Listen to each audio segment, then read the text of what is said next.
Welcome to south Indian cooking. நீங்கள் mutton சுக்கா பார்க்க போகிறோம். அதுக்கு 2 ஸ்பூன் இஞ்சி பூண்டு, 1/4 ஸ்பூன் மஞ்சள் பொடி, 2 ஸ்பூன் மிளகாத்தூள். இது முழுகிற வரைக்கும் தண்ணி ஊற்றிக்கலாம்.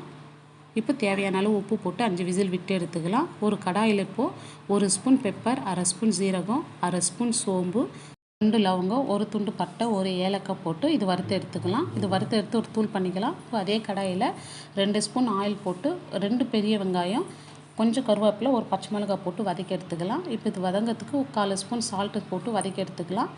1 ஸ்பூன் இஞ்சி பூண்டு பேஸ்ட்டு, கொத்தமல்லி தேவையான அளவு, ஒரு பாதி தக்காளி போட்டு வதக்கி எடுத்து வேக வச்ச மட்டனை இதோடு சேர்த்து நல்லா வதக்கி விட்டுக்கின்னு 1/2 ஸ்பூன் மிளகாத்தூள், 1/2 ஸ்பூன் தனியாத்தூள், 1/2 ஸ்பூன் காஷ்மீரி மிளகாத்தூள் இதெல்லாம் போட்டு நல்லா மிக்ஸ் பண்ணி விட்டு வேக வச்சு தண்ணி கொஞ்சம் ஊற்றிக்கலாம். இப்போ தேவையான அளவு உப்பு சேர்த்துக்கலாம். இப்போ வறுத்து வச்ச பொடி இதோடு சேர்த்து லாஸ்ட்டாக கொத்தமல்லி தூவி இறக்குனா மட்டன் சுக்கா ரெடி. இந்த வீடியோ பிடிச்சிருந்தால் லைக் அண்ட் ஷேர் பண்ணி சப்ஸ்கிரைப் பண்ணுங்கள். தேங்க்யூ.